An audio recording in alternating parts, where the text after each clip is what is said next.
So you won't stop binge and emotional eating until you understand this.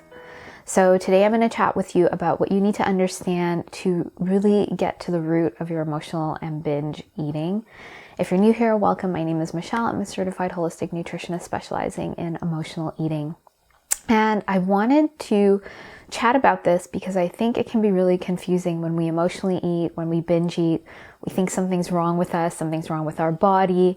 We just need more willpower. We need more self-control. And this couldn't be further from the truth. There's so much more to your binge and emotional eating that you need to understand. And so let's start from the beginning. If you think back to when you started to emotionally eat, to binge eat, is it recently? Does this pattern go back to your earlier years? Think about when you really started using food as a crutch, something that you go to when you're stressed out or you're triggered, you're feeling discomfort or shame, you feel criticized or rejected. Whenever you're feeling any sort of discomfort, think back to when this happened. Most likely you're going to find that this started happening when you're really young. You might not have an exact memory, but it wasn't yesterday this started happening. And that's because emotional eating and this pattern is something that would have started when we were very young. And so when I'm working with clients, this is the pattern that I see. This is a pattern that has been going on for so long, and they've been doing so many diets and so many exercise plans, and sometimes they've even gone to therapy, and nothing is shifting this pattern. And so this pattern begins when we're very young, when we don't have certain needs met. And so think back to when you were younger. Were your parents or caregivers able to see you, hear you, validate you, understand your emotions, try to understand you, be there for you? And it doesn't have to be perfect, because sometimes it's little things that add up. Maybe our parents weren't available. Maybe they can understand their own emotions. Maybe they had their own addictive patterns. So what happens is when we have this pattern, usually our emotions weren't validated. Maybe we were told we're too sensitive. We are overreacting. Maybe we were ignored. Maybe we didn't, our parents didn't sit with us to help us move through this discomfort. We just felt shame around our emotions, or we saw them, shaming themselves for having emotions. And so we internally just felt something was wrong with us. We felt that rejection. And so that's very painful. That's a painful wound to have. And we physically feel that emotional pain in our body. And it's so uncomfortable. We need to figure out a way to feel better from this. We need to cope with this. And so a great way to cope with this is to use food. So food is really great at giving us an endorphin rush, making us feel good, especially processed foods.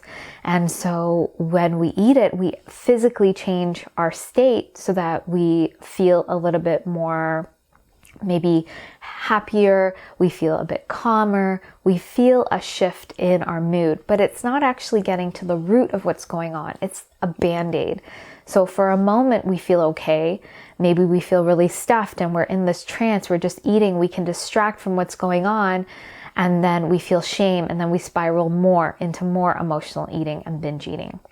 And so you think about when these episodes happen, when these triggers happen. Do you feel like criticized? Do you feel someone doesn't accept you or see you or hear you?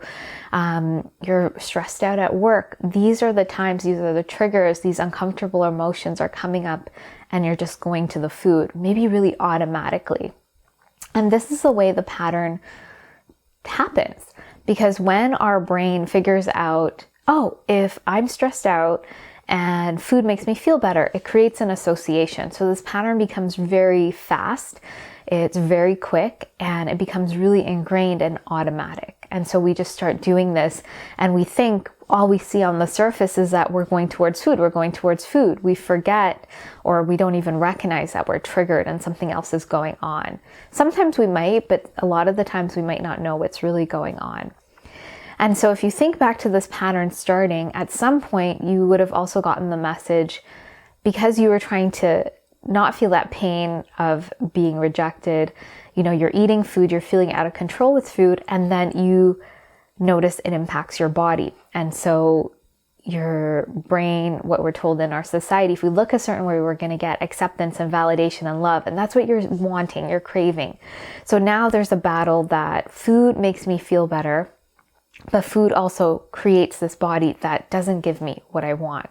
And so now you're in this battle where you're trying to control food, you're trying to control your body. There's a lot of body shame, and you have this pattern. So you're trying to willpower your way into controlling this pattern, but you haven't met your deeper needs, your deeper emotional needs. And now you've created an unhealthy relationship to food, to your body, and your emotions.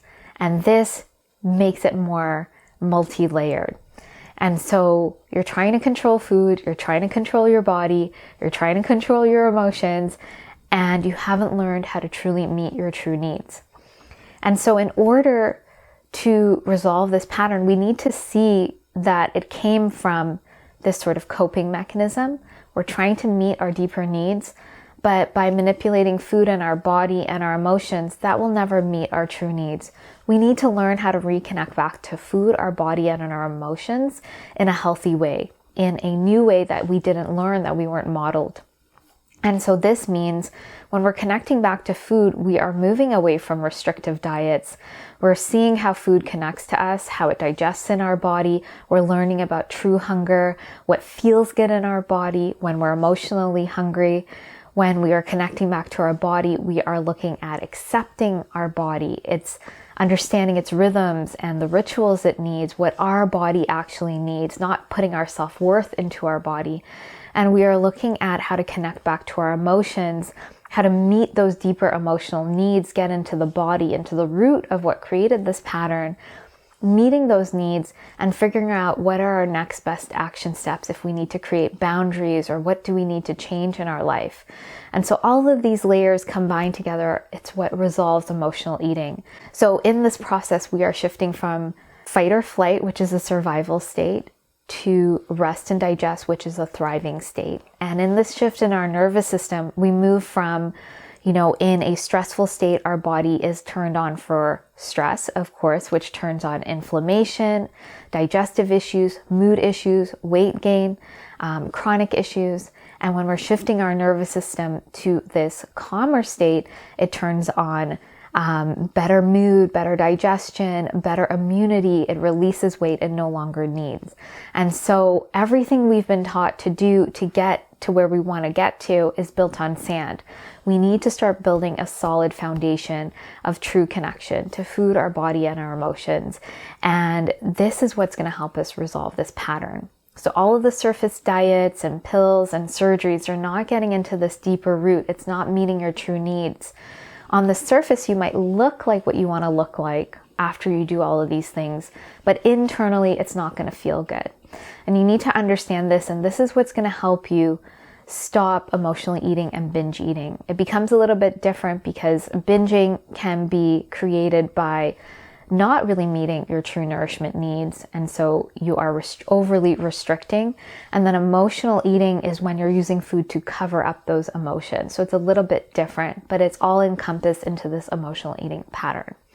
So this is something that we do inside of the Emotional Eating Evolution program. It is a program specifically for emotional eaters to get to the root of their pattern, to reconnect back to food, their body, and their emotions in a healthy way through true nourishment, body acceptance, and emotional wellness. And it's through this step-by-step process that you actually get into what has been holding you back and start creating a new powerful way forward of meeting your true needs, of connecting back to these areas in a healthy way. And so if you'd like to find out more about the program, you can find out more below. But as a first step, I always recommend you start learning to discern true from emotional hunger. So this is a great way to start seeing your pattern. And so I have a free guide called What Are You Truly Hungry For? In the guide, it's going to show you step by step how to discern true from emotional hunger, what it looks like, and how to start catching your trigger so you can start seeing this pattern that it's not just about willpower and control, that something more is going on. So if you'd like that free guide, you can find the link below. If you have any questions about what I've shared with you today, please let me know. And please understand that binge and emotional eating is not a surface issue. It's not a willpower or control issue. It is a deeper issue with issues stemming from childhood and needing to repattern and relearn a new way of being with ourselves, and to create that healthy shift so that we are no longer relying on food as a band-aid, but truly meeting our needs so that we can create that ease and confidence in our body and around food. So thank you so much for watching. If you have any questions, please let me know. Please be sure to like and subscribe, and I look forward to sharing more with you, and I hope you have a great day.